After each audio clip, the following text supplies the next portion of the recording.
Welcome to the 7th Forum of New World Series held by the Institute for Social and Cultural and Political Studies, Tehran. I would like to appreciate your acceptance of our invitation. Tonight's forum will be devoted to the subject of why does inequality matter, with the presence of the author of the book, Professor Thomas Scanlon, and the translator of the book, Mrs. Salahshoor, and two eminent Iranian scholars in the field of political philosophy, Dr. Gholami and Dr. Hoshmand. The discussion of equality and inequality is of great significance in Iran, and basically one of the slogans of the Islamic Revolution of Iran has been equality.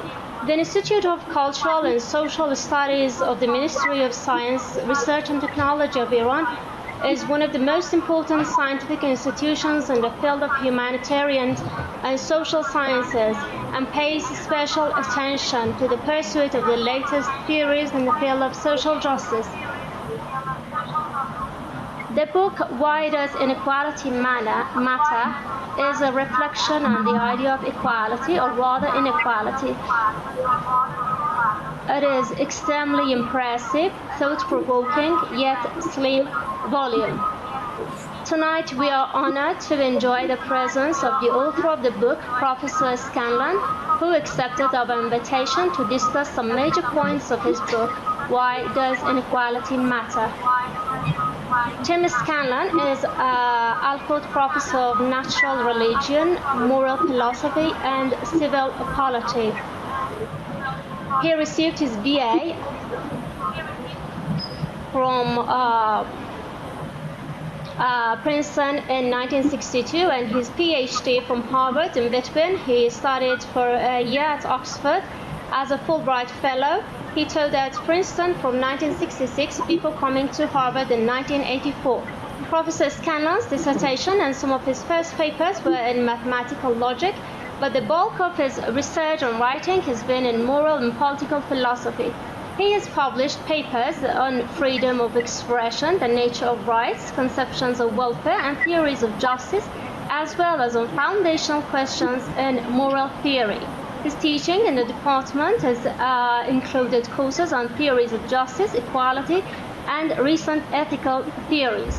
Two of his prominent works include Why Does Inequality Matter and What We Owe Each Other. Our other guest, or the head of the Institute, Dr.Reza Gholami, the head of the Institute for Social, Political, and Cultural Studies, and Assistant Professor of Political Sciences at the Institute. Dr. Gholami studied Islamic courses in Hossein and holds PhD in the field of political science from Institute for Humanities and Social Sciences. His major field of study includes political philosophy and cultural studies in Iran. The other lecturer, Dr. Hoshmand, completed his PhD in comparative religion and ethics at Concordia University. His dissertation explores the implications of John Rawls' distinctive theory of global normative order in formulating a reasonable conception of human rights in Islamic doctrine. His research interests include Islamic thought, Iranian studies, and contemporary political philosophy. Dr. Hoshmand's current research investigates the idea of priority of democracy to secularism as a proper explanation of the relationship between religion and politics in the context of Muslim societies. Last but not least, our dear guest, Mrs. Salahshoor, who translated the book, Why Does Inequality Matter? Her other major contributions to the area of translation is translation of direct books, The Politics of Happiness, along with many other literary works. I won't take up any more of your time, and I would like to invite the head of the Institute, Dr. Reza Gholami, to give us the honor of presenting this forum. And after that, we would like to invite Dr. Hoshmand to give us a brief lecture on the concept of inequality, and then Dr. Scanlon will honor us with his lecture, which will be the eliminating the main concepts of why does inequality matter. At the end of the forum, we'll appreciate the efforts of Mrs. Salahshoor for translating the book. Dr. Gholami, please. In the name of God, first I would like to thank Professor Scanlon for accepting this invitation of the Research Institute of Cultural, Social and Civilization Studies to participate in this meeting. I am also grateful to Dr. Hossein Hoshmand and Mrs. Narges Salahshoor for participating in this meeting. I would like to thank my colleague Dr. Khadem, the secretary of this meeting also. In my opinion, this book is one of the most important books of political philosophy on the subject of inequality. I am not exaggerating if I say that this book has shown the ability of analytical philosophy to face social issues. This book tries to analyze the issue of inequality with a high level of realism. In addition, this book is not satisfied with discussing the generalities and has paid attention to the details and complexities of different types of inequality. I would like to tell Professor Scanlon that this book has been welcomed by many political philosophy professors and researchers in Iran. The fact is that during the last few decades, the discourse of neoliberalism has dominated most of the world. In this situation, we are facing an exponential increase in inequality in the whole world and in developed and developing countries. Meanwhile, the efforts of contemporary theoreticians in the issue of justice are significant. The important theory of genres and his critics, such as Michael Sandel, Robert Nozick, etc., but it cannot be denied that we have not yet arrived at the strong theory and model in order to realize the appropriate level of equality. Of course, I am not talking about universal theory or model, because it is clear that theory of social justice is effective in any country when it is localized. At the same time, it must be accepted that today more than 50% of the problems of the country are the same on the issue of inequality. In my opinion, a theory and a model are successful when first they have defended themselves when in the theoretical arena against rigorous and ruthless criticism. Secondly, it has concretely proved its effectiveness in practice. In fact, I am a supporter of Popper's view in the humanities and consider criticism the only way to approach the truth. Therefore, the main criterion for evaluating a theory in the reliance of the theory against criticism. However, I would like to make a few major criticism of this book at some questions. Of course, maybe my criticism are the result of my misunderstanding. First, this book has described equality as a general and universal right, but I believe that if we consider entitlement as the central sign of social justice, then equality is one of the requirements of justice. That is, justice is not equal to equality everywhere. Then equality can be against justice in some cases. I want to say, isn't the complexity of equality and justice a form of inferiority complex? Secondly, this book has explained the problems caused by inequality with high accuracy, but maybe it has not paid attention to the fact that how realistic is the expectation to move on the path of equality in the modern world and within the framework of the social contract and the atmosphere of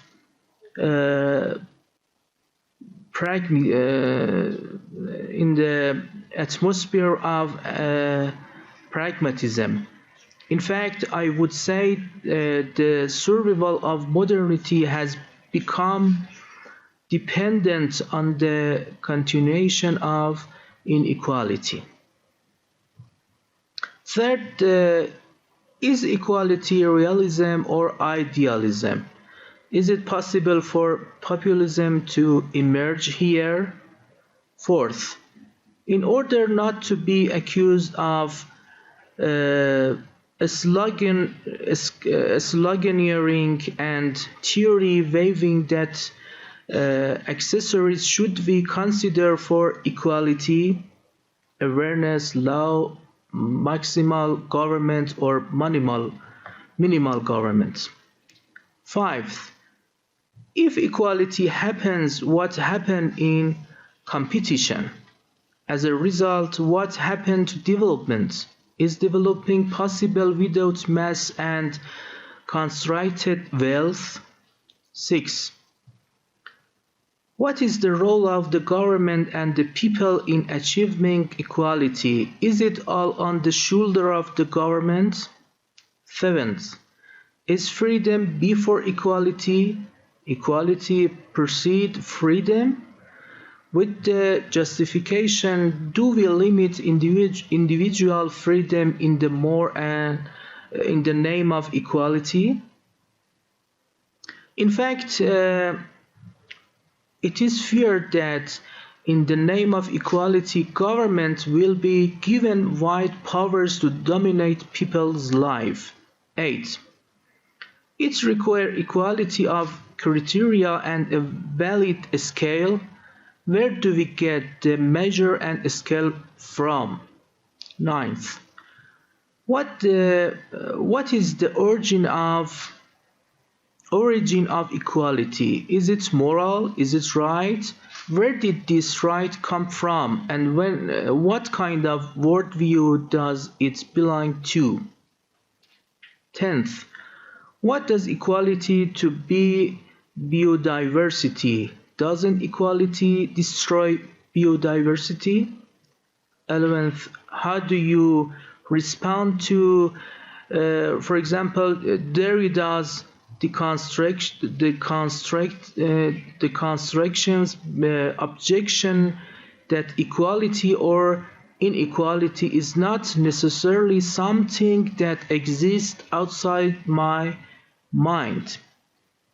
You may say that this book is mostly trying to describe the result of inequality, and therefore you shouldn't expect anything more than a description from it. I accept this, but I imagine that the answer to this question also plays a role in describing inequality. Thank you very much for your attention. Thank you, Dr. Gholami. Dr. Hoshmand, thank you, Dr. Gholami. Dr. Hoshmand, we will listen to your lecture, please. Okay, thank you.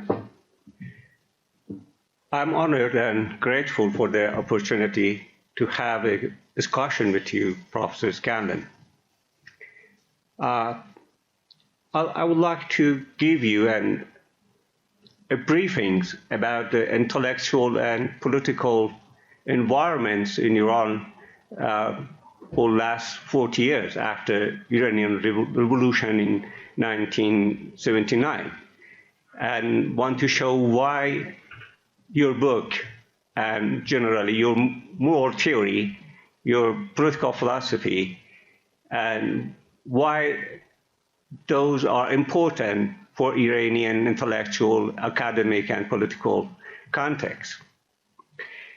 When I was a teenager, during the start of the 1979 Iranian Revolution, I was drawn to a group of intellectuals and political activists known as theistic socialists, the socialists who believe in God. Many of them readily embraced some of the ideas of orthodox Marxism and economic model of state socialism, and attempted to merge them with their egalitarian interpretation of the religious beliefs. Their opinions are remarkably similar to those of the Latin American liberation theology movement. The theistic socialists, later known as the nationalist religious group, honestly felt that equality is a fundamental principle in human society, and therefore a good thing, but they didn't know why equality is a good thing, or as a sovereign virtue. More importantly, when this same intellectual and activists who were linked to the possibly radical egalitarian tendencies and teachings of Ayatollah Khomeini, the revolution's leader, come to the political power in the first decade of the revolution, they implemented a kind of state socialism. So they engaged in massive confiscation of large private companies opposite the free market and used the judiciary for these purposes. The radical egalitarianism could not be reconciled with fundamental freedoms, and their preferred economic model failed to bring about a much-needed development in the country. In response, libertarian-minded individuals took power, claiming that their libertarian approach, which they saw as more compatible with their religious conviction than socialism, could address the development problem. They executed a broad private program that touched on everything, including the education and health sectors, resulting in very little economic change, but massive poverty and inequality. They incorrectly believed that free market was the primary driver of political and economic development. Thus, they worked to keep the government as small as possible. Many of these libertarians consider the government's interference in the freedom of private property, which they regard as the absolute right, to be morally unjustified. But they had no concern about the morally objectionable vast social, political, economic inequalities. The two groups mentioned had no motivation or effort to reconcile freedom and equality in this period. The important question in modern, which is the important question in modern philosophy, that is, how to reconcile the sense of justice and the special interests of individuals, has not been addressed at all in that time. In addition to the above two inefficient and unjust approach to governance, the following intellectual factors play an important role in this neglection of that important question in modern moral philosophy, modern moral political philosophy. First, the classical Islamic philosophy that is still widely taught in our universities concentrates on merely metaphysics and theology, which clearly lacks the philosophical tools needed to tackle this more important problem in modern moral philosophy. Second, the philosophy of Wittgenstein and Heidegger enjoys practically absolute domination in Iran's academic and intellectual environment. However, neither Wittgenstein nor Heidegger had anything to say about ethics. In a lecture on the subject, Wittgenstein said, if a man could write a book on ethics, which really was a book on ethics, this book would, with an explosion, destroy all the other books in the world, which probably explained why he never wrote one. Heidegger claims that we are not ready to think about ethics in our present spiritual state, and he was certainly not ready himself. Heidegger was associated with Nazi regime, and even long after 1945, he continued to extol its, as he said, inner truth and greatness. It is worth mentioning that the interpretation of these two genius philosophers, Wittgenstein and Heidegger, which is often provided in Iran, is consistent with religious, mystical, spiritual ideas and tendencies. The third point is we are currently witnessing widespread uprising, resistance, protest in Iranian society, particularly among the young generation, against this political and intellectual background, believing that their inefficiency and injustice have been exposed, or rather they have nothing to do with everyday issues and problems. Although this uprising and protests are legitimate in many ways, I believe so, some of the philosophical foundation on which they are based are irrational and unjustifiable. Some intellectuals preach a type of rational egoism alongside hedonistic utilitarianism and value-free libertarianism. For example, the thought of Ludwig von Mises among these young people. As Hilary Putnam and Vivian Walsh demonstrate in their book, The End of Value-Free Economics, that this position, which is a legacy, the value-free libertarianism or value-free economics, is a legacy of logical positivism, is held by the majority of American British economics. One might conclude that the same is true of Iranian economics. Fourth, religious intellectuals who adhere to radical enlightenment,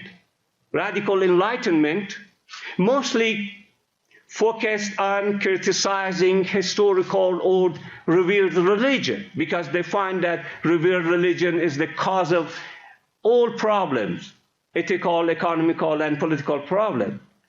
And their concentration is related to the subject at issue on mostly on religious epistemology. They limit their efforts to the religious epistemology. Moral philosophers, on the other hand, are either caught in a limited perception of meta-ethics, or most lean toward virtue ethics. As a result, these thinkers are uninterested in everyday moral issues, conflicts, dilemmas, and they fail to address real and major moral questions, like what we owe each other, what the relationship between justice and individual good, and why does inequality matter?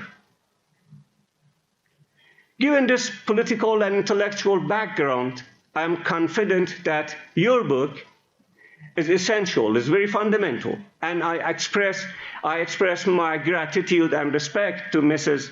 Narges Salahshoor, who translated this great book despite all of the challenge she faced. This work, which I believe is an important component of a groundbreaking political philosophy, Rawlsian political philosophy, has been available to the intellectual and political atmosphere of Iranian society as a result of her efforts. However, it is possible that some aspects of Iranians'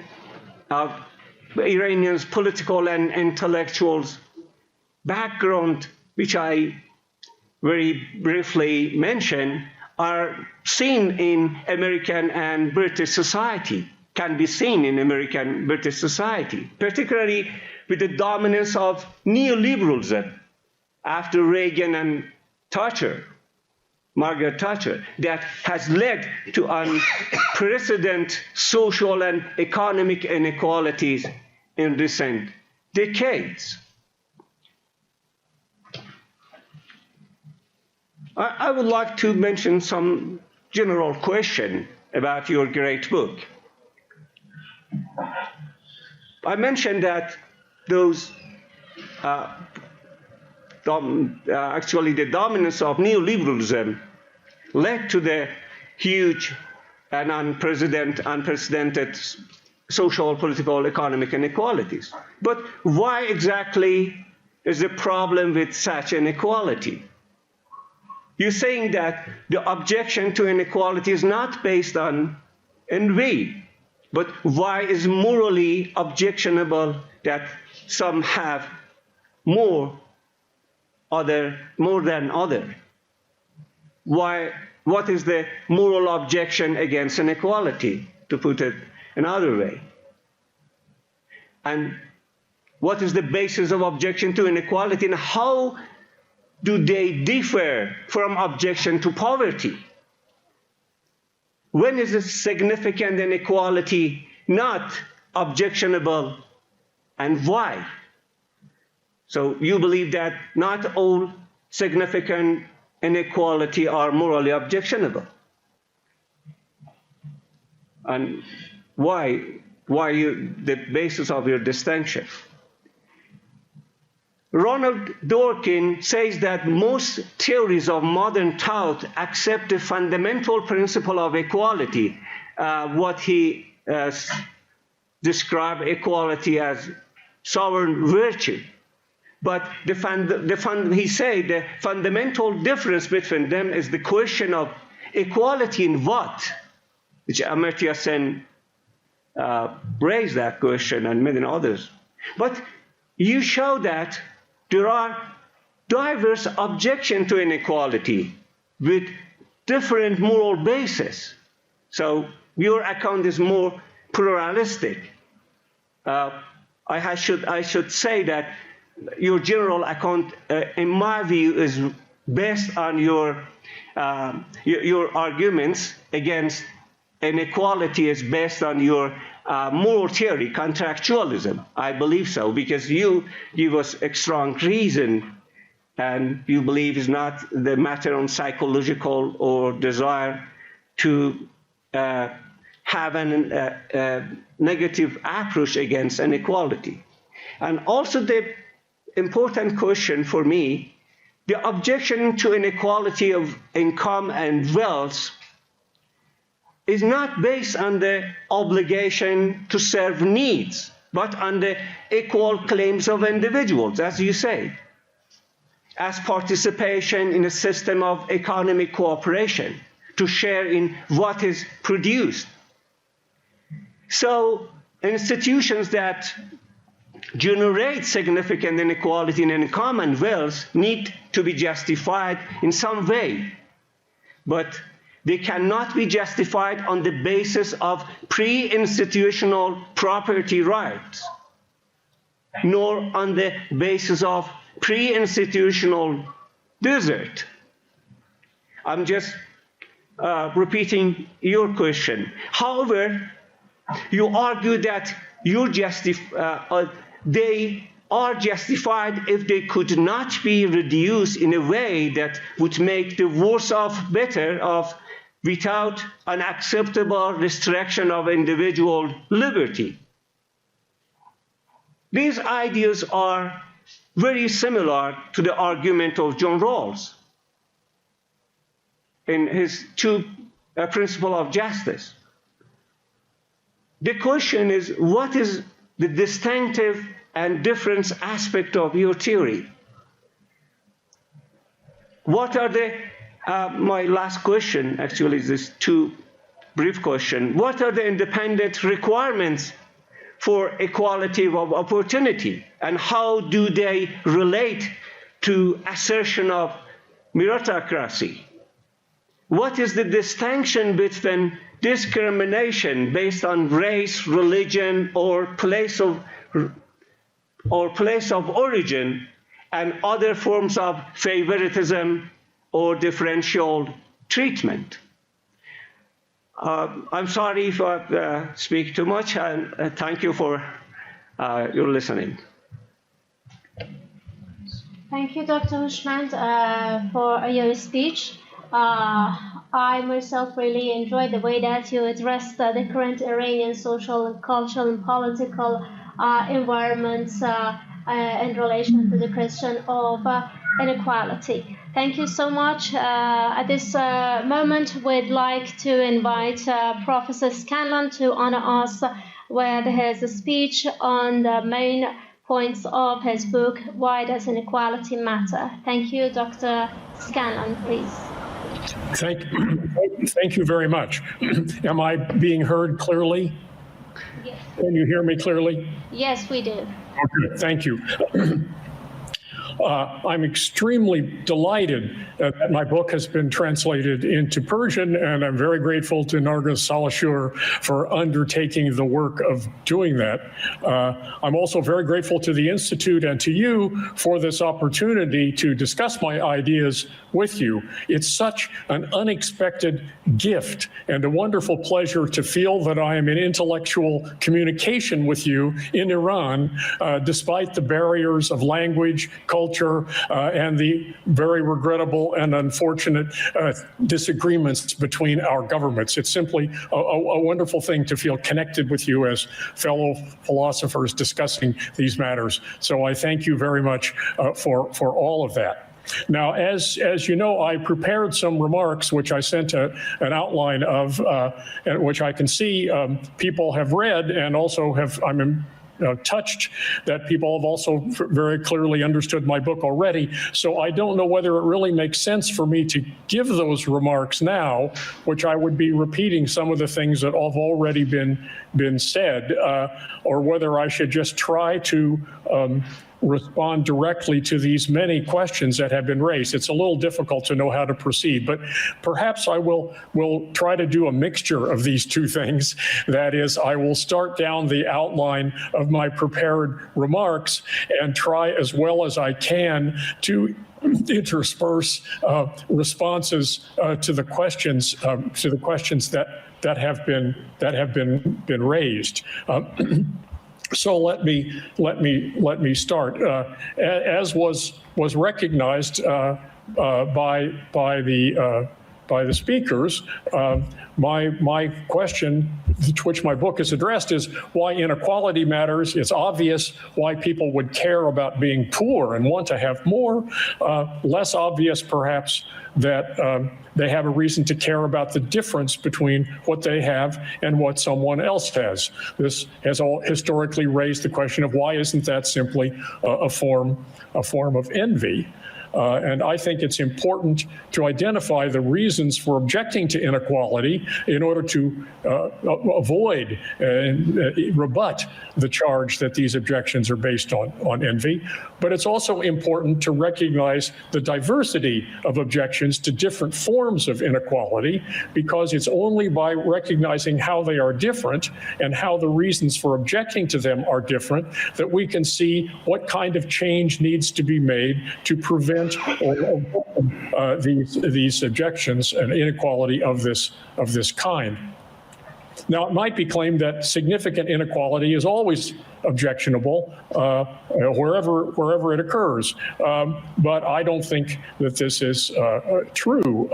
For example, it doesn't seem to me to be objectionable or unjust that women generally live longer than men. In the United States, women live on average about 5 years longer than men. This thought was what really started me down the path of writing this book.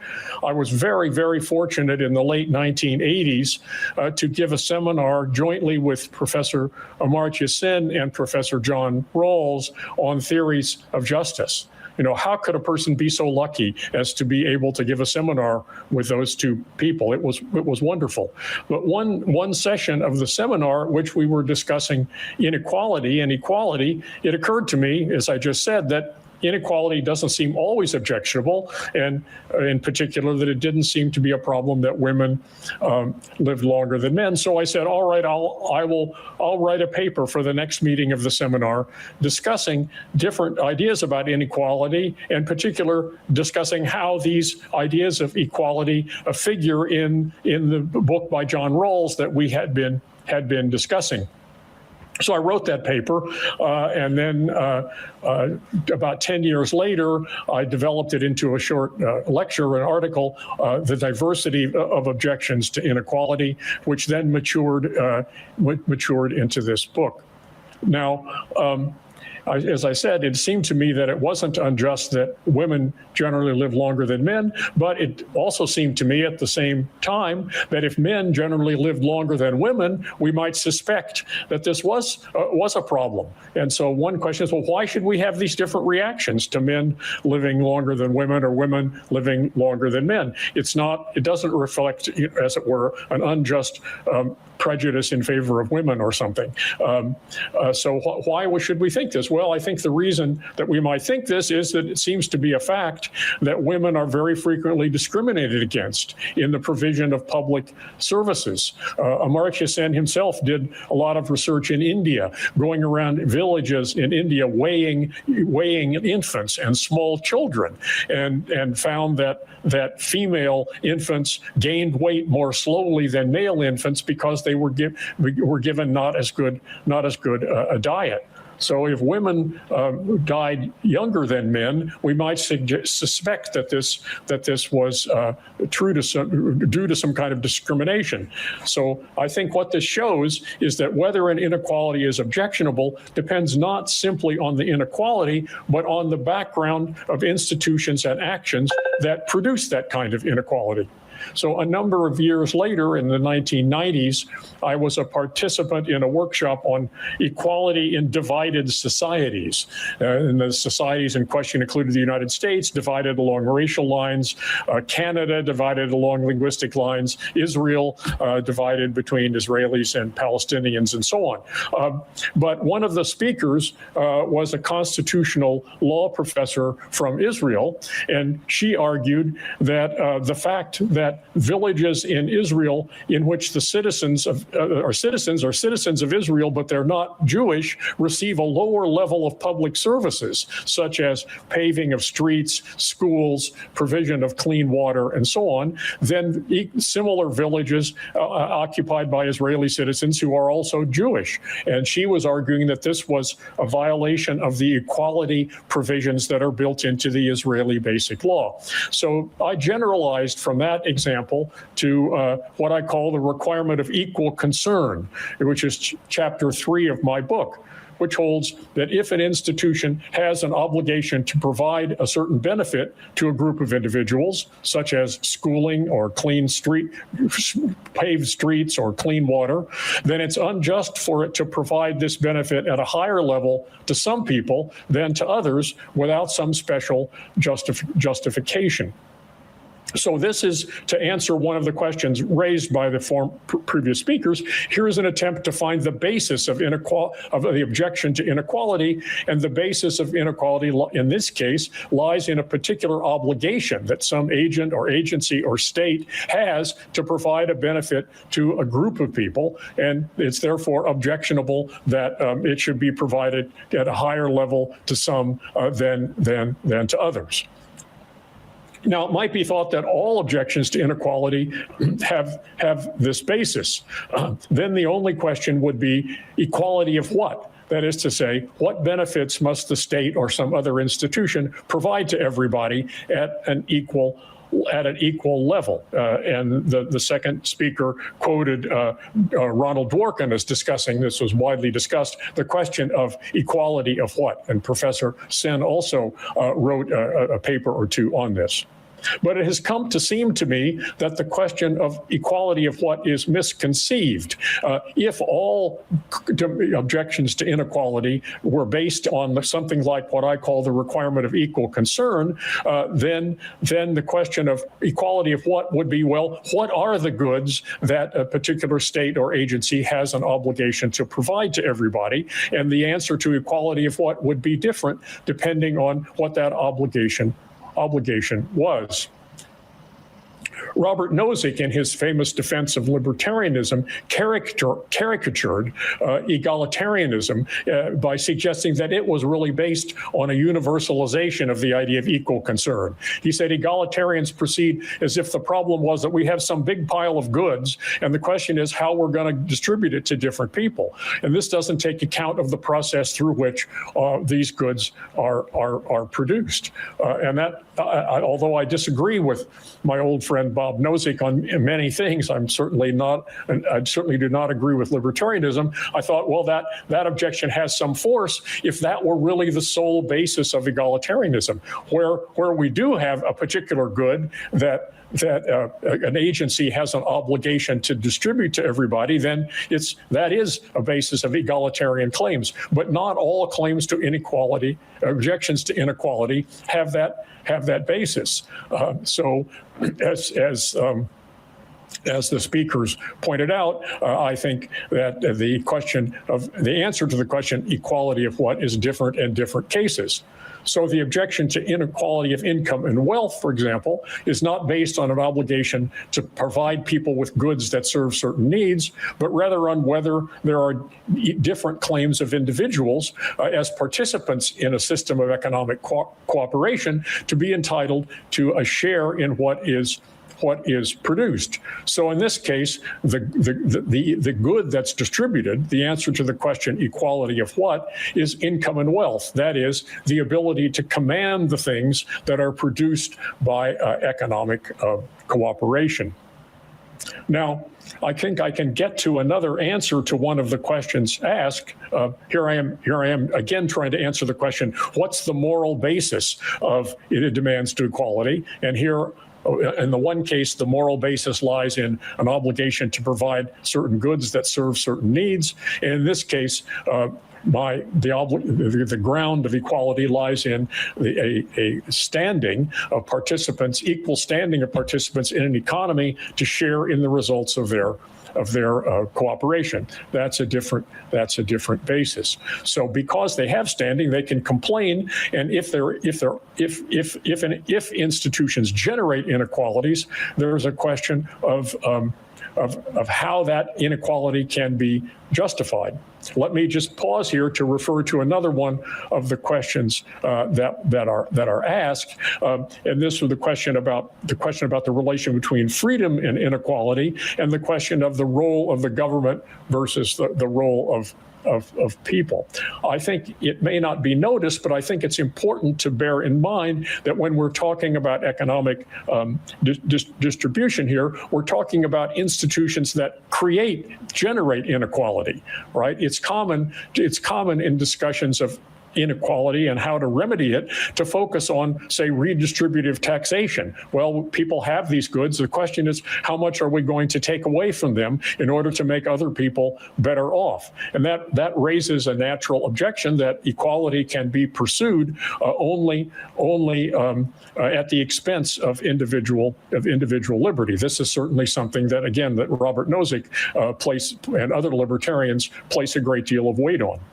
Now, I believe that the rights to keep everything that you get in a market economy is not absolute, and therefore that taxation, not only to provide public services, but also perhaps to cut down on inequality, can be justified. But I think it's important not to take that as the starting point, as the basis for our discussions of inequality. We have to ask first, well, what is it about these institutions that generate these inequalities to begin with? So, for example, the inequalities we have in our countries today, which both speakers noticed, which have gotten enormous, depend on various things, such as the existence of limited liability corporations that have special legal and legal standing, various laws such as intellectual property rights, which allow corporations to prevent others from producing a good or an image or whatever that competes with the one that they have. I think our drug companies would be much poorer, for example, if intellectual property rights lasted less long. And similarly, the Walt Disney Company would not be so rich if its rights to control the image of Mickey Mouse didn't extend, as it seems, in perpetuity. But if intellectual property rights were more limited, if they were to allow control over that particular image or that particular formula to last and exclude others for 10 years or for some shorter period of time, but then end, much less inequality would be generated. But I don't think you could say that changing the laws in that way so that intellectual property was less extensive involved an infringement of liberty. Rather, it would empower others, give other people more liberty to use these images in various ways or to use these formulas. So I think the idea of a basic conflict between freedom and equality, although it does arise in some cases, but the idea that is the central problem arises too much from focusing on redistribution of previously distributed goods as the only way to promote equality. So the question, my idea is, you look at institutions, what John Rawls called the basic structure of a society, and ask, well, what features of a basic structure generate inequality, and how can they be justified? Well, one idea would be to justify them, as libertarians claim, on the basis of individual property rights, which are understood as being pre-institutional. And by pre-institutional, I mean they're rights that individuals have independent of any social institutions that define them. Social institutions and governments, as it were, on this model, come into being simply to protect individuals' rights that they had already. Well, I myself don't believe that there are such things as property rights independent of social institutions requiring justification. If we imagine a state of nature without any such institutions, individuals would have a right not to be interfered with. If I've grown some corn to harvest so that my family can survive through the winter, and some nasty men ride in with guns and take it away from me, they've interfered with my ability to live my life. But property rights are not merely rights against interference. Property rights, properly understood, also involve the power to transfer rights to other people. So, for example, I would have the right by giving the corn to somebody else to make it right, make it wrong for anybody to interfere with that person by taking the corn away. And I think it's very implausible to think that individuals, independent of any institutions, have the power to confer on others the rights to exclude third parties. Whether it would be wrong for a third party to take that corn would depend on whether that corn was an important part of the life of the person to whom I transferred it. That is to say, whether that was a violation of a right of non-interference for the person to take it away. If the person is simply holding on to it to exclude others in order to drive up the price, then it might be questionable whether that other person could exclude others. Now, you could justify a right to exclude by saying, well, if we set up institutions in that way so that people have a right to exclude others from a good, even if they aren't using it, but in order to compete in the market, we might try to justify that by saying, well, having a market of that kind, it makes everybody better off in the end because of the incentives that it provides. So that seems to me a possible way of justifying institutions, but justifying a kind of inequality and an institution that generates inequality. But it's a case that has to be made. It isn't just that I have a natural right to confer property rights on you. Rather, well, we have to argue that I myself would be worse off if institutions didn't grant people this kind of exclusion rights to exclude.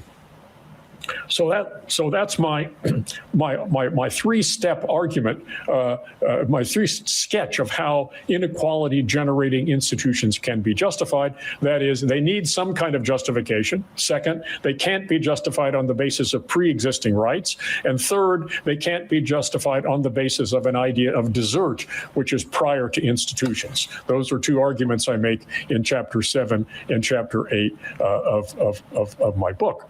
But I think, third, that institutions that generate inequality could be justified if it can be shown that those provisions couldn't be reduced in a way that would make the worse off better off. At least it couldn't be done without unacceptable restrictions on people's individual liberty. So this is an argument that you could respond to it. You could respond to say, well, I built in at the beginning a presupposition of equality by demanding that institutions that generate inequality have to be justified. And so you could say, no, they don't have to be justified. It's just a fact of nature. I find that that's very implausible, but that's one rebuttal that people might make. Or they might try to show that there really are independent rights, or they might defend some idea of desert, or they might argue that there's some other way of justifying inequality generating rights that I haven't thought of. I haven't proved to you that there's no alternative, but I've just tried myself to survey the alternatives that people are offering and explain why I don't think they are adequate. Now, very good question was raised of how my account is similar to and different from the famous account of my teacher and colleague, John Rawls. I'll just mention a few points. First, most obviously, my idea of how inequality generating institutions can be justified, namely on the ground that they make the better off, is obviously similar to John Rawls's difference principle. And I think that's a powerful idea, and I certainly agree with it. But I've arrived at it in a rather different way than Rawls. I've arrived at it by giving what you might call a straightforward moral argument. First, that inequality-generating institutions need to be justified, that they can't be justified on the basis of independent rights, they can't be justified on the basis of desert, but they could be justified in this third way.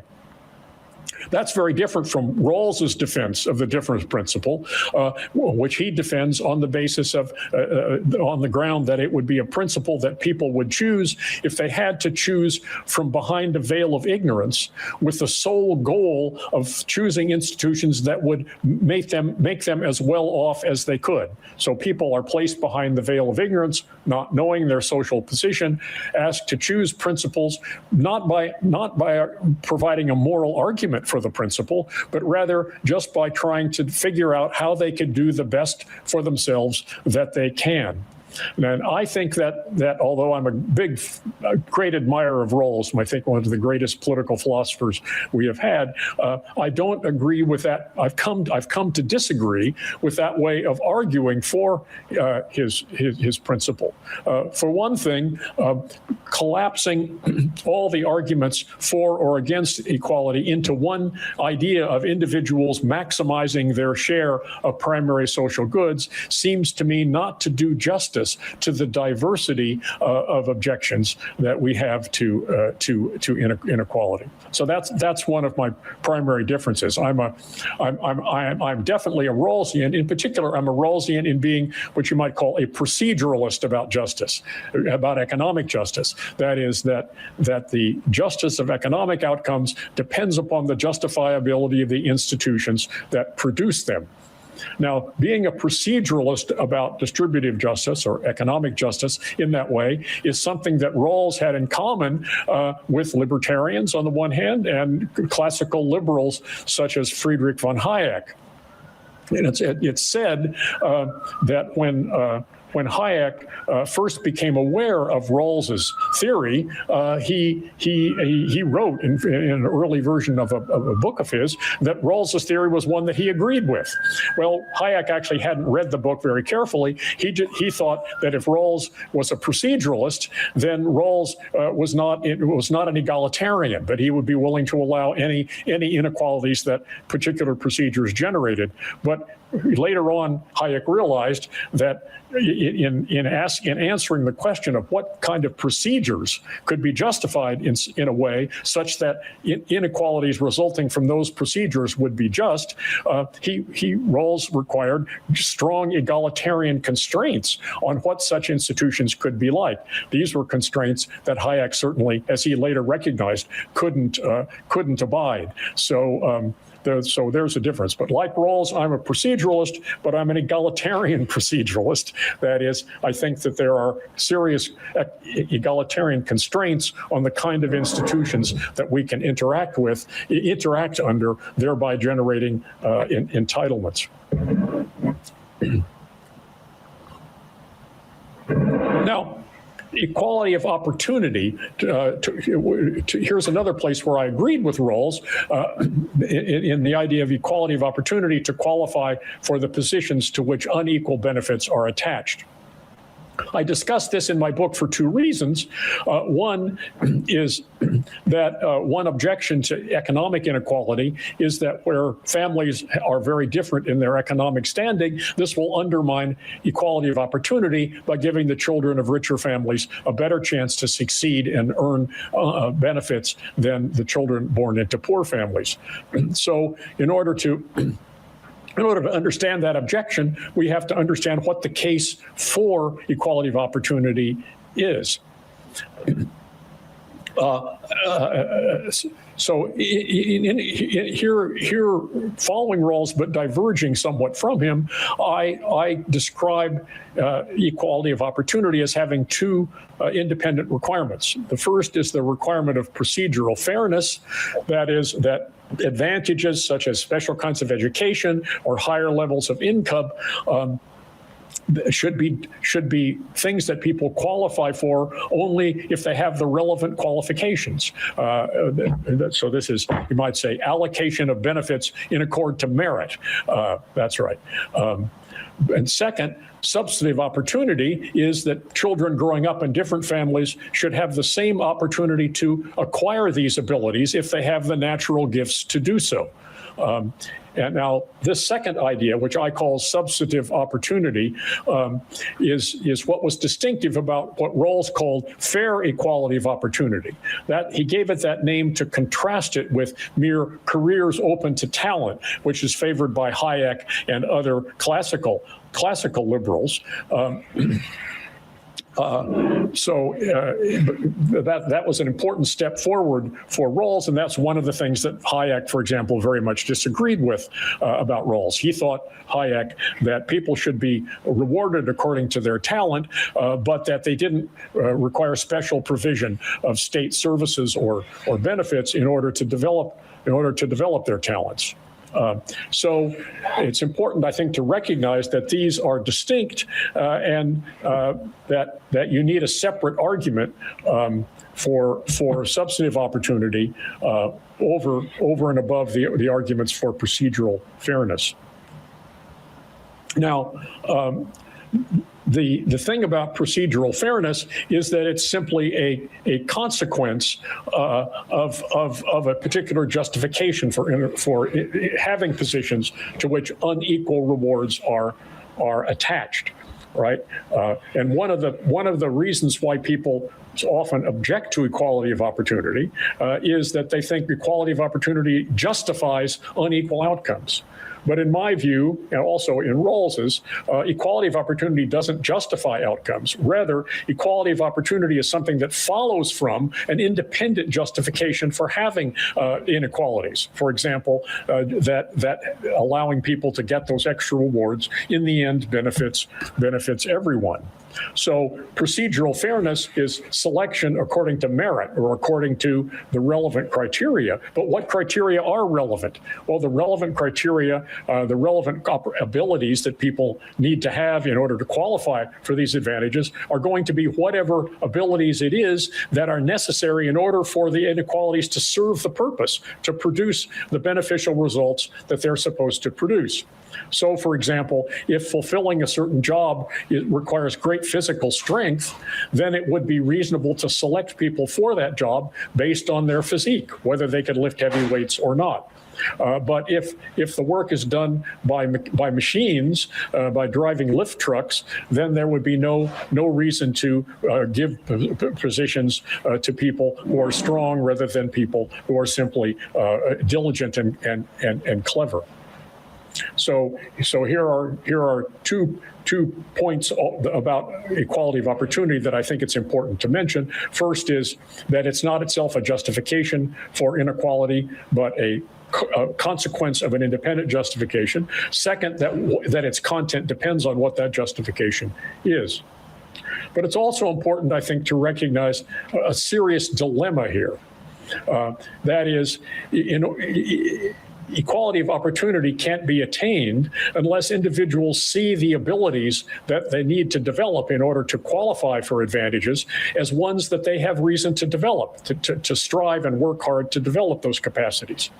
But it's, for example, if a lot of people in society, for example, women, are discouraged from even trying to develop certain abilities because somehow it isn't appropriate for them, then equality of opportunity is not fulfilled. So equality of opportunity requires that people should be encouraged, if they so choose, to develop the abilities and talents for which special rewards are attached. But it's difficult to do this, difficult to encourage people to see these positions as worth striving for without at the same time generating a sense of superiority on the part of the people who succeed in this competition and a feeling of inferiority on the part of the people who fail to do so. This problem is an old problem. You can see it already going back to Jean-Jacques Rousseau in his wonderful book, his second discourse on the origins of inequality. But in the 1950s, the British sociologist Michael Young coined the term meritocracy for a society that was stratified by levels of educational achievement in a very undesirable way. And he pointed out that the very task of trying to achieve equality of opportunity and carefully measure people's ability and sort them into different jobs depending on the abilities they developed could itself generate a kind of social stratification which was very undesirable. And I think this is a very serious dilemma, and I don't have a way out of it. I can just call attention to its existence. One thing I can say about it is I think that to analyze this problem, that these attitudes of superiority and inferiority are based on a kind of misvaluation. On the one hand, I think people are right to see certain accomplishments as being worth striving for. But it's a mistake to say that they therefore should feel superior to the people who don't have those particular qualifications. What's the problem is to see these abilities and kinds of accomplishment as desirable for their own sake, without at the same time misvaluing them by taking them as badges of social standing. It's hard to separate these, but that seems to be the analytical distinction that needs to be made. Here I might go back to one of the first questions raised by the director, Professor Gholami, in his introduction about the relative role of government and the people in establishing inequality or equality. On the one hand, as I've already said, inequalities have to be seen as things that are generated by social institutions. So there's a role for the government. But of course, in order to change them, we have to agitate. We the people have to object and try to get those institutions changed. But there are other ways in which inequality in its objectionable form depends on the people. That is, it depends on all of us. In the case of the discrimination I'm talking about, adopting the attitude of superiority or deference involved in attitudes of superiority and inferiority of the kind that constitute a meritocracy. That's up to us. The government doesn't make us think that. We wind up thinking that ourselves. This also is relevant to the point that the director raised at the very beginning about whether talking of inequality and theories of justice are unrealistic. I think we have to recognize that here we are born into complicated institutions, domestic and international, that we have very little control over. We are located in this large thing. So what can we do about that? In particular, what role can philosophical reflection have in doing anything to change this? And I think, well, the one thing I can think of that we can possibly do is to help us to think clearly about what our situation is, and in some cases to try to persuade our fellow citizens to come and think the way we do. We can do this, for example, by explaining why the superficial appeal of libertarianism rests on a mistake. It rests on focusing on certain kinds of cases, certain kinds of freedom, and failure to see the importance of freedom in other contexts. It results in the case of a meritocracy, it results from failure to distinguish between the desirability of attaining a certain kind of accomplishment or a certain kind of ability on the one hand, and the ability or the appropriateness of feeling superior to others who have not. So I think that the analysis of in particular, that the analysis of the case for equality of opportunity and what it involves that I provided should help us to understand the various live controversies about meritocracy, certainly that are taking place in the United States, and I imagine that they are likely to be taking place in other countries as well. Now, discrimination, that is, being a situation where people of a certain race, religion, or place of origin are widely regarded as socially inferior to others, this is an independent kind of objectionable inequality. I think people have good reason to object to being held to be socially inferior on this basis. There's no good reason for those attitudes.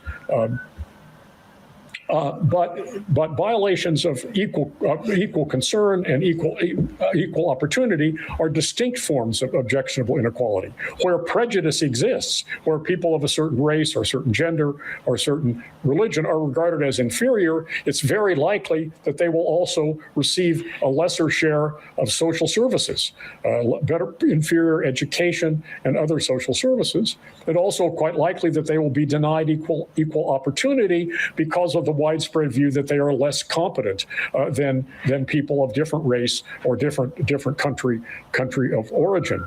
So existence of discrimination can cause violations of equal concern and violations of equality of opportunity. But I think it's important to recognize that these are distinct wrongs. That is, not all policies that treat people differently based on race of religion are cases of wrongful discrimination. In particular, policies that we need to remedy injustices due to discrimination may need to take race into account. And violations of equal concern and equal opportunity, although they're often caused by racial and other kinds of prejudice, they are wrongs that are independent. They are equally wrongful when they're based on nepotism, preference for your relatives, a preference for your political allies, or other kinds of favoritism. Now, this has become important in debates in the United States because there has been a wide debate about the policies of affirmative action, of giving preference in university admissions or in hiring to women and blacks with the aim, as I see it, of moving more women and more people of color, as they say, into positions of authority and responsibility in which they will be seen to behave and perform just as well as everybody else does. The idea is that we're not going to change attitudes of superiority and inferiority without allowing people to see that, in fact, the members of these groups that were discriminated against, in fact, are just as able to serve in public office, in corporate authorities, and so on as anybody else. That seems to me to be a worthy goal of social policies. It's not itself a form of discrimination, and it's not of denial of equal opportunity, because what equal opportunity means that people should be selected according to those abilities that are relevant, that are needed to serve the purposes of the institution. But if one purpose of the institution is to produce people who will combat, whose existence and later performance will undermine attitudes of superiority and inferiority, then that's a legitimate purpose, and it's not a violation of equality of opportunity to take that into account in selecting people for jobs or for university places. So there's a place where I think philosophical reflection on the basis of equality of opportunity can help us to avoid certain mistakes, as I see it, in political argument. Now, I've tried to answer as I went along as many of the questions originally asked as I could remember. I hope that they will ask them again, perhaps, or ask follow-up questions after I stop. I'll just say that in response to the second speaker's questions about the particular kind of moral philosophy that I do and its difference from Wittgenstein and Heidegger on the one hand, or from virtue ethics or meta-ethics on the other, I'll just say that I was as I said earlier, I feel that I've led an extremely lucky and fortunate life. And fortunately, I came into philosophy in the 1950s and 60s in the United States in a time in which careful analysis was highly valued and encouraged within philosophy. And shortly after that, in the late 60s and early 70s, a period in which political ferment, in particular in opposition to the Vietnam War, but more especially in opposition to racial discrimination, led people in philosophy, including me and some friends of mine, to turn their attempts at being analytically careful in a more practical direction, rather than doing meta-ethics or virtue ethics, to look again about how philosophical reflection can cast light on important social problems. And I was lucky to have been, I feel, in the right place at the right time to have had to be encouraged to direct my philosophical energies in that direction and to develop those particular abilities. If I'd been born into a different philosophical climate, I probably would have been doing something else. So that was just my luck. So I will stop there, and I'd be happy to answer any further questions that people have. Thank you very much.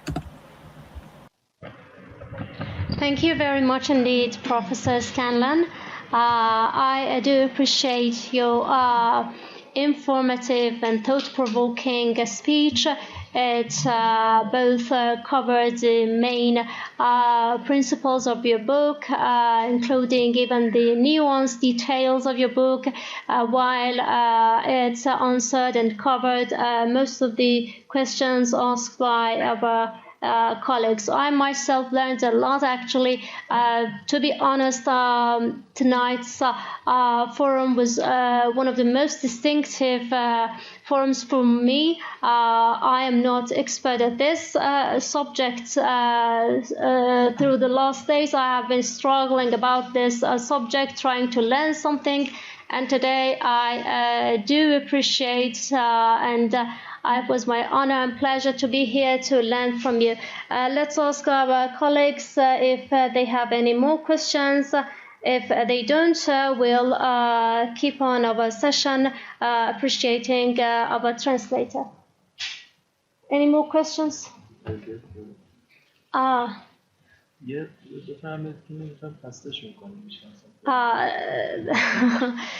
The colleagues, while they are appreciating your speech, they don't want to take up more of your time, and we all appreciate your presence here.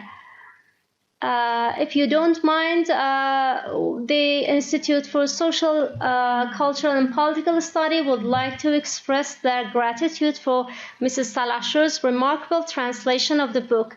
Mrs. Salahshoor, we'd like to acknowledge your great effort and a noteworthy choice of translating this groundbreaking work. Your translation flows well and uses appropriate language. The accuracy, clarity, and the appropriate tone and style of your translation add even more to the authenticity of your work. We'd like to appreciate your work. And if you have some words to say, it's our pleasure to hear you. Please. Thank you.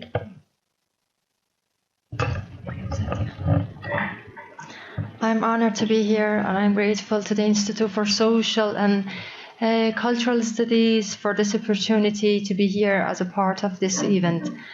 This will help the book to be introduced to the Persian-speaking audiences in a more effective way and will make more Iranian people aware of this Persian translation. While talking about this book, especially in the presence of the author, is not easy for me, but I do my best to handle it. This book is about one of the most, if not the most important issues of our time. Inequality is a real problem and created by human beings and institutions. It's a problem that affects not only my country, but also the whole world is struggling with it. Addressing this bitter reality and providing a solution for this issue is of the most important tasks of political theorists. If I want to to say something about this book, the first thing that comes to my mind is that this book is a brilliant example of analytical thinking in political theory and in political philosophy. Clarity of claim and justifications is of great importance in analytical thinking. And you, Mr. Scanlon, remarkably has made your 6 claims with utmost clarity, and you has provided strong evidence for each of them. Therefore, it can be said that Scanlon is in this book approaches one of the most urgent and pressing issues of the contemporary world with an analytical method. Instead of delving into the book and exploring the subject presented in the book, I think it's better to briefly talk about 2 assumptions made by Professor Scanlon. These 2 assumptions are really important and are fundamental assumptions in a way that anyone who wants to read these books must definitely keep these 2 assumptions in mind. The first one is fundamental moral equality, that is, human beings are of equal importance.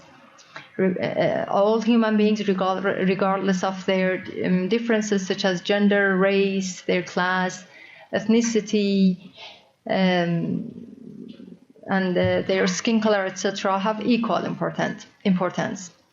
This kind of equality gained public acceptance from the French Revolution and became one of the great human ideals in the public sphere. And the second assumption is that institution is the most influential factor in our lives. Let me give an example from Scanlon himself. Suppose the public use of products containing certain chemical substances is a threat to the health of all members of a society. And without any doubt, they should stop using the product. This is the only appropriate solution, and there is no ambiguity about it. In a situation that most people have adopted a policy of not using these chemicals, then it would be wrong for me to go on using them. The practice of refraining from the use of hazardous chemical product is what Scanlon calls an institution. Institution exists when people are generally confirming a certain standard, but see these as standards that they should comply with because they believe that many others are doing likewise. However, this is a very abstract conception of an institution, but we are going to assume that legal systems, universities, and other things we normally call institutions are institutions in this abstract sense, even though they are much more complex than the simple institution in this example. Scanlon has made 6 objections to the inequality. But here I want to discuss about the main elements of theories of distributive justice. These elements are placed in 3 categories. The first one is grounding, and the other one is principle of distributive justice and institutional implications.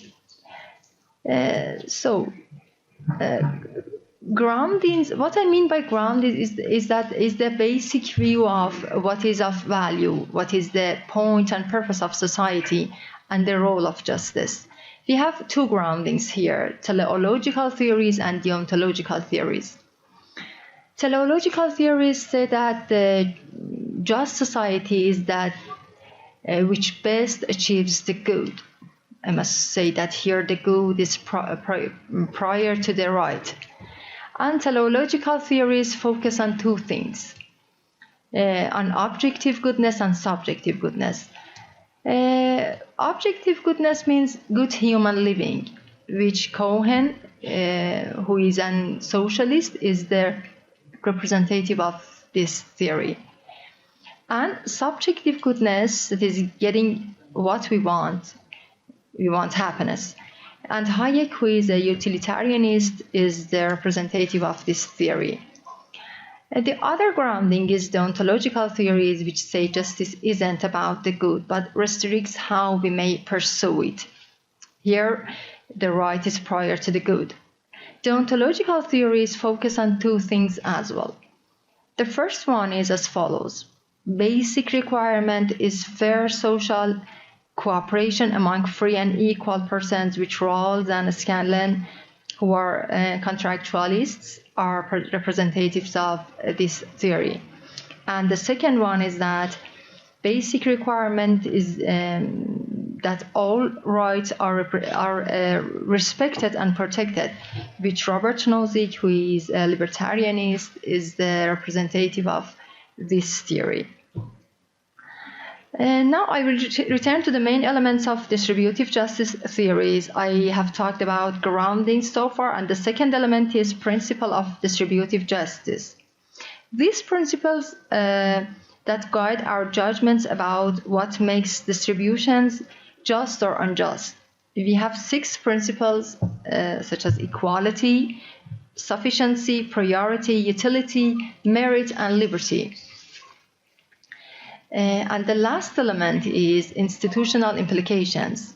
This element is about how we should design the institutions and rules that define the economy in broad sense.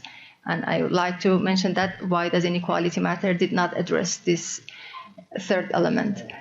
And at the end, I would like to say the translation of this book was like a journey for me. I learned so much, both from the book and the author. I'm grateful to you, Thomas Scanlon, who helped me a lot in translating this book, and you patiently answer my questions in detail. I really appreciate it, and I owe you much for this. Thank you. Thank you very much. I'm very grateful. I'm glad that you mentioned this question of institutions, and in particular that you gave that example of the need to cooperate. I think that's a deep point, and in particular one which divides libertarians and others. That is what I call the in my first book, the principle of established practices. If we need to act together in order to provide some important public good or to prevent some important public bad that would be harmful to all of us, and some way of doing that is generally being complied with, then it would be wrong not to go along and do it yourself. But that's an important principle, but it's also important because it brings out the presuppositions. That is, it's not enough simply that a cooperative system for solving this problem has been established and people are going along with it. It also has to be reasonably fair. So if, for example, our town is threatened by the rising water of a river and we have to build up the dikes to keep the water back, to prevent our homes from being swept away, a system of cooperation for doing that, which only placed burdens on men whose regular job involves heavy lifting with no compensation, that would be quite unfair, right? So in order for it to be obligatory to go along with an established institution, the institution itself has to be reasonably fair. Now, in Rawls's book, what he calls the natural duty of justice is just basically a larger version of that picture. His principles of justice are supposed to be the conditions of fairness which are required in order for an established institution to be one that people can't complain of being required to comply with. Right? His 2 principles are supposed to be an all-encompassing standard for assessing the justice of institutions. We find ourselves born into these institutions. We didn't choose them, but there they are. And the question is, are we obligated to go along with them or not? But it's important that we have to recognize that precondition of fairness. So this applies in the case of COVID, for example. There was a lot of resentment in the United States against being required to wear masks or avoid large gatherings during the period of COVID. I thought that those objections were mainly misplaced. But I have to say that there was a problem with the way those provisions were justified at the time, because they said, well, we have this pandemic, therefore we all need to do this. That will interfere with the economy, but later on we'll have to do something to, as they said, restart the economy, as if that were a separate provision.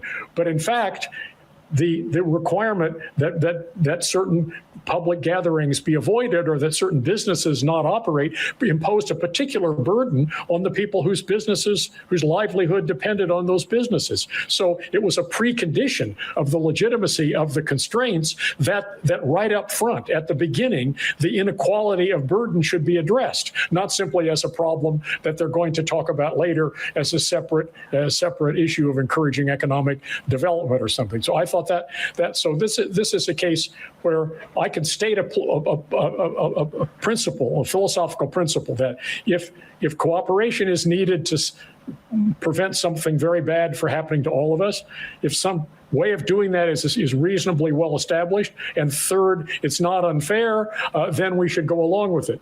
But that doesn't tell you what you have to do, because it requires you to show that the preconditions are satisfied, that the threat is very serious, that the cooperation will actually do the job, and third, that it's not itself unfair. So the philosophical principle doesn't give you an answer, but what it does is direct your attention to the underlying questions that need to be addressed in order to explain whether you have an obligation or not. In that sense, the role of philosophy is to force a needed clarity on public justification, so that relevant arguments can be made and irrelevant arguments can be put to the side. Now, I have to say that I can't be proud of what happened in the United States. I think that although that was a problem about the public justification, in fact, the public discourse never really zeroed in, never really focused on the right questions, and as a result of which we are still living with a lot of political resentment against COVID regulations, which I thought were perfectly well justified, even though they were imperfect, and so it's an unfortunate case. But there is a case where, as a philosopher, you can feel that your work is important because there's a question that needs to be addressed, and I feel confident that I'm able to provide an answer to it, which is, up as far as it goes, a helpful answer. But the question is, how many people are going to listen to that? You sometimes feel that you're shouting into the void. So many people aren't listening. But that's the position that we find ourselves in. Thank you, Professor Scanlon, and thank you for addressing one of the most prominent problems of the world, the question of inequality. And I hope your words are not just shouting in the void, and lots of people in the world are listening to it, and it will pave the way for lots of practical solutions to the problems. Thank you indeed. It was our honor and pleasure to be here with you at this moment. If you don't mind, the head of the Institute of Social and Political Studies would like to appreciate Mrs. Salahshoor for her translation of the book. Thank you again, Professor Scanlon. Thank you.